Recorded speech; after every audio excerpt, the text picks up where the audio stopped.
Welcome to another episode of MoloMolo Tech Talk. I'm Dr. PK and this is Anele. It's another Friday afternoon. Anele, how are we doing? Doing good. Having some really wet weather here in Johannesburg, but yeah. Ouch. I must say, here in Yeah. Munich, it's looking nice and lovely, ripe for the summer, which is the best time to be here in Munich. So, no complaining on my side. Just that I'm inside the house. I could be outside, but that's the only Yes. downside. So, Anele, really excited to be here with you this afternoon. Again, welcome everybody to MoloMolo Tech Talk. So let's get started. I think it's crazy that and I consider myself sometimes a not so smart person, mainly because I often get my smartness often trips me up. I'm too smart for my own good, as they say. Nice life Um, eh, problems. it is. Hey, this is a nice problem to have. You're too smart for your own good. And that's really today's topic, really, about how smart people can make really stupid decisions.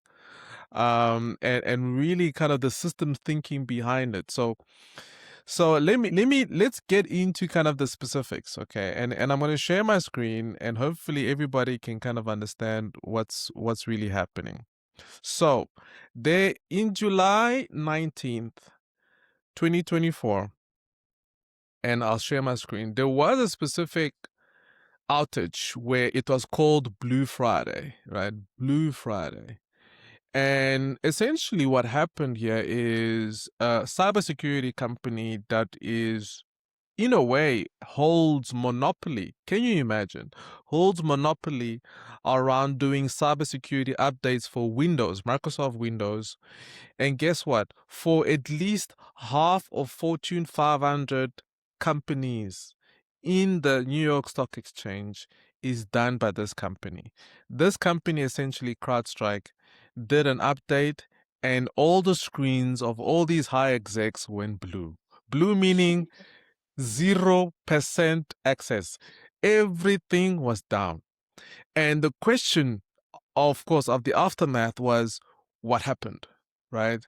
These guys are incredibly set up. They are supposed to be cybersecurity, i.e., which is ironic. They are the one who caused the virus, yet they're supposed to be the ones protecting us. Yeah. And it really brings the question about systems thinking and what do we think about it? Because systems thinking is really all about understanding the structure that's happening in front of us, understanding what are we part of, understanding the behavior that happens within that structure. And I guess before we get into kind of the questions, what did you make of the article, Anele, and what are some kind of initial thoughts that you have already? Yeah, I thought it was a very interesting article. I don't remember this moment in 2024. Um, Possibly would have been a great moment just before a Teams meeting, but Exactly. um, but I think for me, the takeaway is that even intelligence cannot save us from a flawed system, right? And I think Mm. it's very important that, I was asking and think about the topic a lot earlier and reading the article, and I was asking myself that in this day and age, are we pushing away from structure when structure and systems are actually still very necessary for us to meet some of the organizational goals that we need to meet over and above the intelligence or the geniuses that we have within our organization. So that for me was a bit of a takeaway that feedback loops and mental models are still very important when it comes to executing anything within an organization. Yeah, I think that's a very good kind of segue. What you just mentioned is so there is a very famous book, one of my favorite books, is called The Fifth Discipline by Peter Senge. He's essentially the godfather of systems thinking, essentially. And one of the things that he brings up is mental models. the ability to understand or to co-create one's vision of, what they want to achieve, and really bring all assumptions to the fore, to the table, essentially create a mind map that everybody has an input. But it's more than that. It's the biases that oftentimes we have when it comes to maybe overconfidence, or it's the biases that we have when it comes to, judging people too early, or judging someone by the cover, as they say. And those mental models are so important, because one of the things that essentially happened with CrowdStrike was, how in the world can a cyber security company create a cyber attack, essentially? Mm, mm, And what are some obvious, obvious things that were overlooked because everybody's mental model was, I'm sure that can never happen. So sure. it's scary to think about it, but it is so important, because systems thinking essentially allows you to be a bit of a devil's advocate, where you continuously ask, and it's not even the pessimist side of you, it's just the careful side of you, to say you recognize people's biases will change with time. You recognize people's mental models of what should happen will change with time. And so you need to keep on asking the question, are we still aligned? are Yeah. we are we still aligned? So it's really quite interesting that you can have such simple yet devastating issues happen with such an experienced and incredibly lucrative company that everybody trusted. The trust was there. So it kind of brings me to kind of the question that I have, which is, what have you seen? What are some examples that you've seen where, just, man, you can't believe that this smart person made such a bad decision? What would you, can you recollect any of such examples? Sure. I can't really think of anything right now that I can attribute to systems thinking. But I think I do, back to what you were speaking about earlier, I think there's also a danger in over assuming that a system is actually going to give you the results that you want it to give you. And I think to a certain extent, that's one of the things that leads to some of the failures, right? Mm-hmm. Mm-hmm. Um, and I think it's important that leadership looks at fixing the system and not necessarily the engineers themselves or the people behind the system. So for me, as I said, I can't think of any example right now, but I think the one thing that would be common in a mistake like that is the fact that there's more of a reaction than a coordinated response to a crisis or to an outcome of something. And I think Mm-hmm. back to our discussion on systems thinking last week, and as you mentioned as well, what are some of the problems we might encounter along the way? Which is what is awesome about systems thinking, is that you can see the much bigger picture. And you can be able to tell that perhaps if we move in, so it's a bit more agile Mm-hmm. in terms of just how we should be thinking and adopting the systems and fixing the systems around us, that those mistakes don't happen. Yeah, no, exactly. I mean, of course, from my side, I have many, many examples of someone who should have known better, but just didn't see it. He literally didn't see it. Like, it just didn't come to mind. And of course, I won't mention any names here, but I do recollect where, you would have I know this engineer, incredibly clever and really competent many, many decades ago, maybe 15 years ago, maybe less. And this person essentially thought that he found it clever to basically just check the code by looking at it with his eyes, just kind of visually look at the code and say everything is fine. And the main reason for it is because he ran it many, many times. It was fine. He had a good reputation of being, you know, completely error free. Like he's really a perfectionist. And lo and behold, this code had a clear bug where instead of a unit being a specific unit, it had a complete inverse of that unit. Sure. And then everybody thought, but surely not. And of course, in his defense, he's like, "Hey, I mean, come on. I mean, everybody makes a mistake. Blah, blah, Yeah. blah. Yeah. Come on, guys. Yeah. Only then. And I mean, come on. Yeah. I'm just human." Yeah. And but what I'm referring to is how we are shocked, not because that he can make a mistake, but I think we were all shocked because we got all into a comfort zone Mm. of Over expectation. trust. Mm. Exactly, expectation.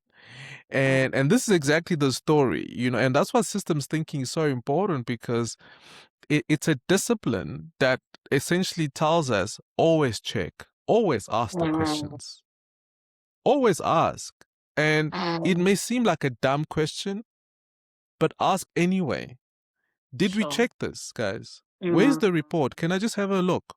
Yes. Um, can I have a look? Where's the Yeah. report? Why does this report still say it has the same date as last Mm. week? I thought we updated it. Yeah. Always ask. And you might come across as pedantic or goody two shoes, but essentially you are acting the right way within a system that can create Yeah. the wrong mental models because people just get comfortable.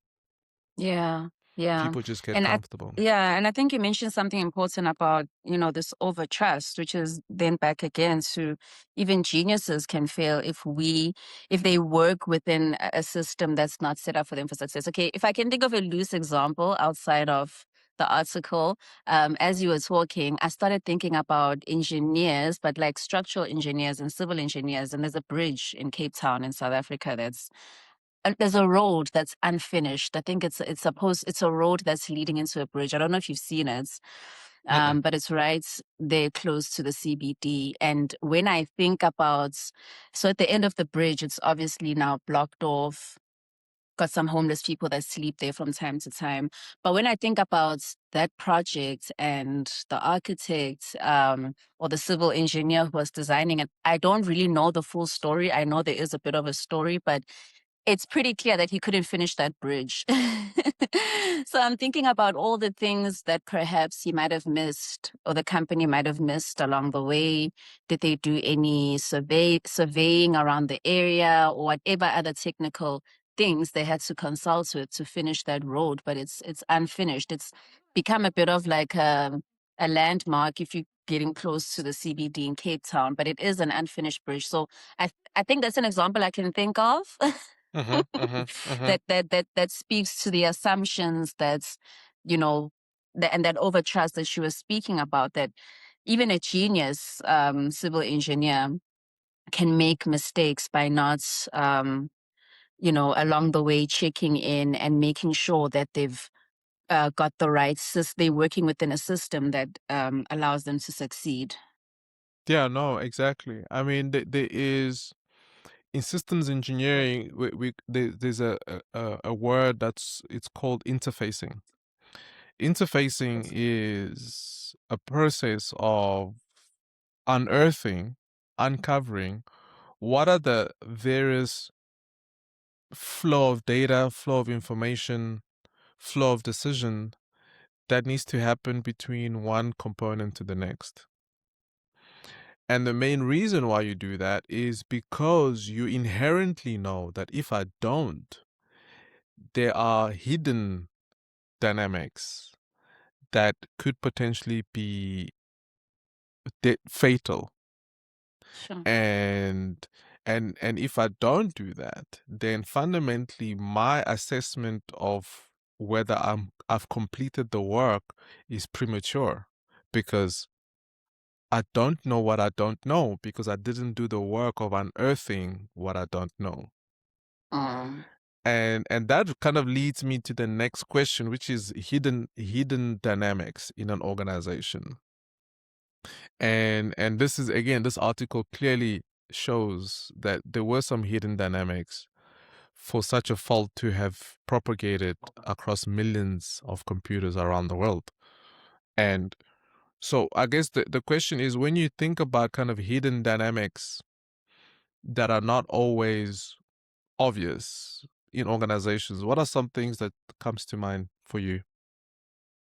Sure. I think for me, it is a lack of collaboration, Mm-hmm. and feedback loop systems that are not really there to allow leaders to make and shape the decisions they need to make in their organizations. I think it goes back to that lack of collaboration, Mm-hmm. which systems thinking does encourage that, there should be more collaboration for that. I hope I'm answering your question.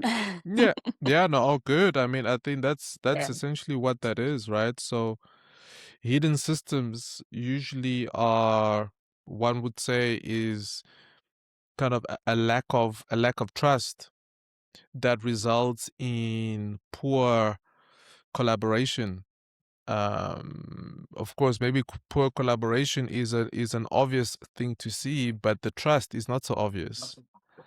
And that's, in a way, it's a hidden system. How do we build trust in this company, or how do we Mm, maintain trust in the company? It's a hidden system. It's not something yeah. you can easily quantify, because you can't put a value 0 to 1 on the level of trust Yeah. that employees have with each other. Yeah. Another one is honesty. How honest are people?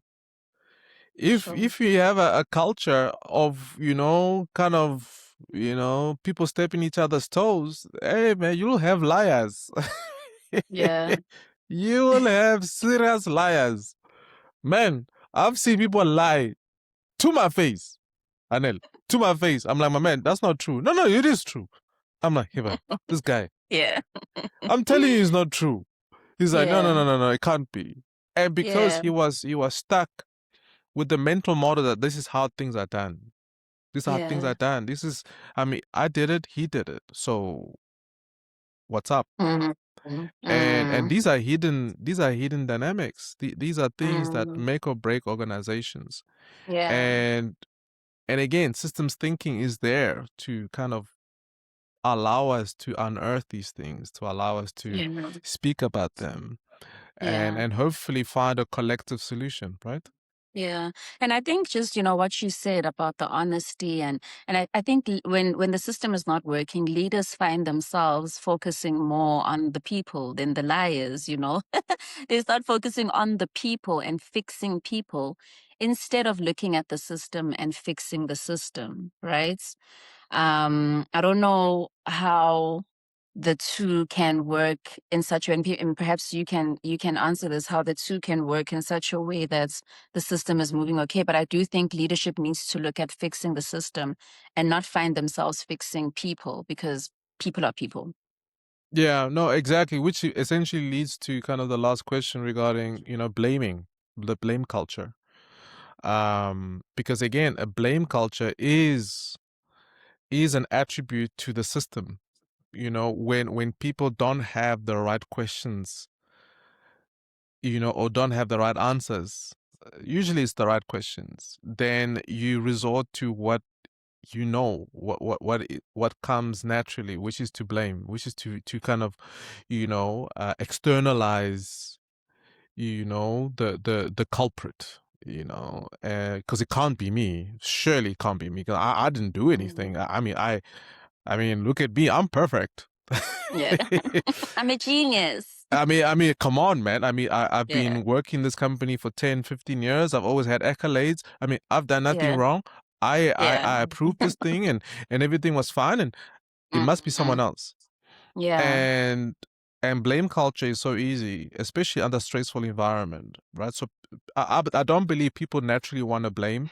I think people resort to blaming when there's pressure. Sure.